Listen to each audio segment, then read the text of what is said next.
Bonjour à tous, comment allez-vous? Moi je me porte à merveille. J'espère que vous allez bien de votre côté aussi. Bienvenue sur ma chaîne nommée La Chine et nous. Et bien pourquoi La Chine et nous? C'est juste pour vous parler des réalités que nous vivons en Chine en tant qu'étudiants étrangers, en tant que travailleurs, en tant que businessman, en tant que commerçant. Peut-être certaines choses que vous ne connaissez pas.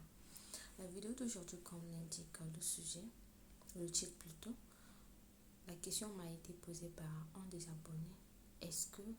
Comment sont perçus les chrétiens en Chine? En quelque sorte, je dirais, est-ce que les Chinois prient ou bien les Chinois sont chrétiens? Bon, moi, avant de quitter chez moi, mes parents et ainsi que mes amis m'ont dit ne deviens pas bouddhisme parce que les Chinois ne prient pas, les Chinois sont athées. Et généralement, quand nous quittons chez nous, nous avons cette perception selon laquelle tous les Chinois sont athées, tous les Chinois ne prient pas, tous les Chinois sont bouddhistes. Eh bien, cela est faux. La Chine est un pays ancré dans la tradition, un pays qui respecte les ancêtres ainsi que les traditions ancestrales. Et ben, ils ont des religions aussi, ouais. On a le taoïsme avec 0,56%, on a le bouddhisme avec 6,75%. Hormis ces religions appartenant aux Chinois, qui sont les religions traditionnelles propres à eux-mêmes, on y retrouve le protestantisme avec 2%. Les lieux où les protestants font leur culte en Chine, il y en a 25 000, ainsi que le catholicisme avec 0,40%, ayant 46 000 églises ainsi que sites de réunion. Ceci concerne les catholiques. Les autres religions, on y retrouve les confucianismes ainsi que les anticonfucianismes avec 5%, et interviennent les athées ainsi que les non-adorateurs.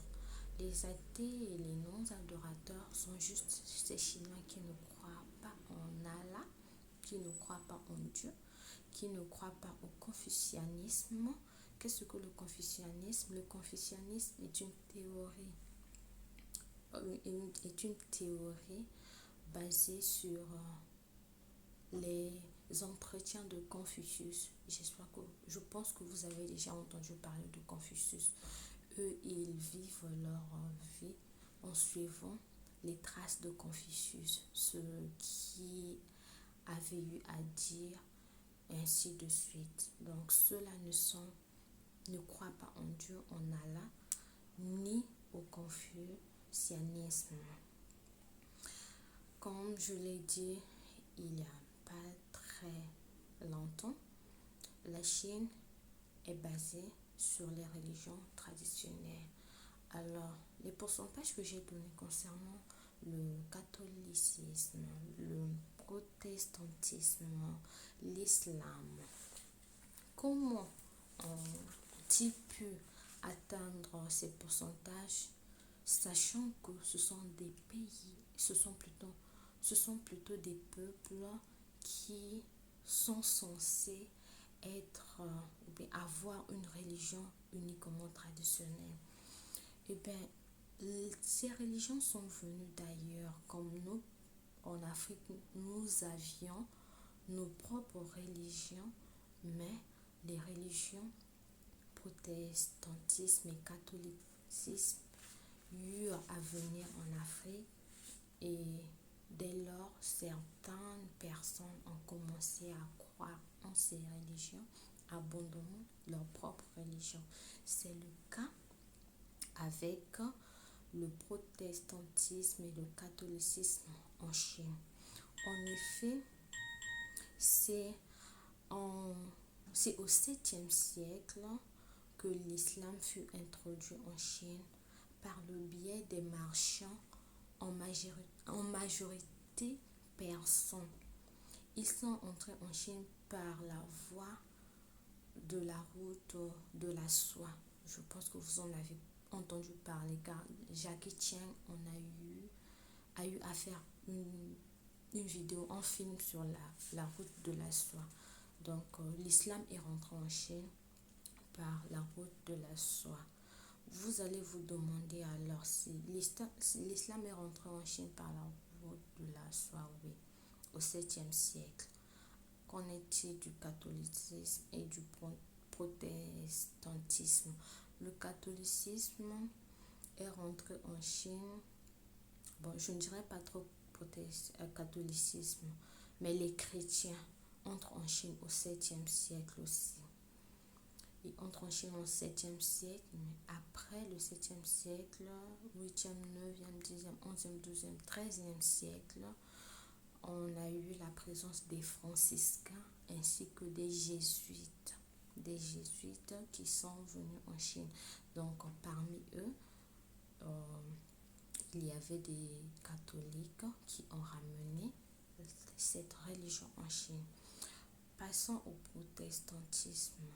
Le protestantisme a été introduit à partir de la guerre d'opium par les musulmans, par les missionnaires plutôt britanniques ainsi que américains.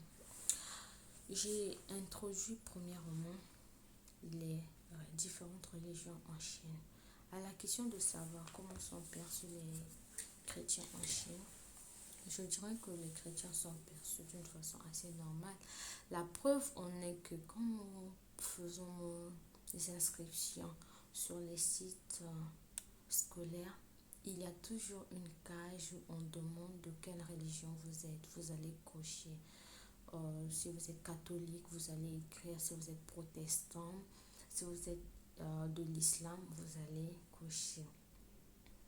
Généralement dans les écoles, je ne sais pas si c'est partout, mais dans mon école particulièrement, les vendredis après-midi, il n'y a pas cours pour les classes où il y a des musulmans. On laisse ce jour pour les musulmans afin qu'ils aillent prier. Cela prouve qu'ils leur donnent l'opportunité, ou bien ils considèrent leur religion, donc ils ont le droit d'aller prier. Pour nous les chrétiens en Chine, tout à l'heure j'ai introduit le catholicisme ainsi que le protestantisme. Il y a des églises en Chine. Il y a le catholicisme, l'église catholique, l'église protestante. Dans ma ville particulièrement, il y en a l'église catholique et protestante. L'église catholique, on y retrouve des prêtres chinois qui font des messes en anglais et il y a des traducteurs. Les traducteurs ne sont que nous autres, les étudiants qui intégrons ces églises à travers le département de traduction. Nous traduisons pour les francophones qui ne comprennent pas le français. Pareil pour le protestantisme. Mais à l'église protestante, les messes ne se font qu'en chinois. Les messes qui se font en anglais sont ces messes faites plutôt par le mouvement qu'on appelle le fellowship. Je pense que vous en avez entendu parler. Le fellowship, je pourrais dire que c'est l'ensemble des chrétiens qui vivent en Chine. Des chrétiens, je prends des églises de réveil, des protestants ou bien des catholiques aussi. Oui, si dans une ville il n'y a pas l'église catholique, vous allez quand même y voir le fellowship où tous les chrétiens s'y retrouvent pour partager tous les chrétiens s'y retrouvent pour partager des moments de joie dans la présence du Christ. Au fellowship, tout comme à l'église catholique, il y a des séances d'études bibliques et chaque église a aussi des départements d'agapé, départements techniques, départements de translation, ainsi de suite. Ce fellowship est bien sûr reconnu en Chine, car en Chine, rien ne peut être fait sans passer par le gouvernement. Il est reconnu en Chine car ils savent que certaines villes n'ont pas d'église et ils laissent le libre cours et aux étudiants de pratiquer leur foi ensemble. Mais je vais tirer votre attention c'est vrai, nous sommes chrétiens, c'est vrai, nous croyons en Dieu, mais ne nous éloignons pas de l'objectif premier. Nous sommes venus en Chine pour étudier. Certaines universités ne vous donneront pas le temps d'aller à l'église les dimanches. Prière de ne pas fuir les cours. Prière de ne pas fuir les cours. Participez aux cours ou demandez la permission si vous voulez aller à l'église. Ne faites pas de genre, aujourd'hui c'est dimanche, je n'irai pas à l'église, je suis chrétien. Il est vrai que les musulmans, on leur donne la journée du vendredi, mais certaines écoles pour les dimanches, les étudiants en cours, je vous prie de participer au cours. Dans mon école, nous n'avons pas cours les dimanches. Les cours se font les dimanches uniquement quand nous voulons rattraper des jours de congé. Là, on nous fait faire des cours de dimanche, mais ces cours aussi sont tellement importants que je ne vous conseillerais pas de les fuir. Veuillez participer au cours comme il le faut. Qu'à cela ne tienne, Dieu voit la foi que vous avez, Dieu voit la volonté que vous manifestez. Et dans ta chambre, tu peux aussi prier. J'espère que ce que j'ai J'espère que ma vidéo portera fruit dans n'importe quelle ville où vous vous trouvez. Essayez de vous renseigner sur le fellowship. Si vous ne voyez pas l'église catholique, le fellowship se trouve partout. Et le fellowship, souvent, dans certaines villes, c'est une salle que les étudiants louent, par exemple, à l'école. Les étudiants peuvent louer une salle à l'école pour adorer le Seigneur chaque dimanche. Certaines personnes, par contre, sont dans les locaux de l'église où ils adorent l'Éternel, comme chez nous. Nous le faisons dans l'église des protestants, l'église protestantiste. C'est là que nous adorons l'Éternel à travers le fellowship. J'espère vraiment que la vidéo a été constructive et que vous aurez libre cours à la pratique de votre religion, car c'est pas un crime de pratiquer la religion en Chine.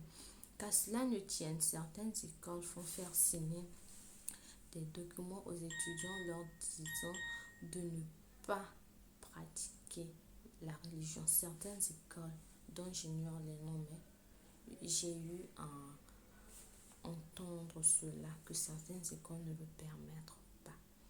permettent pas plutôt, pardon. Merci de m'avoir suivi du début jusqu'à la fin. Veuillez m'excuser si mon écran est en tout noir. Je me filme avec mon téléphone. À nous revoir très bientôt. Bye.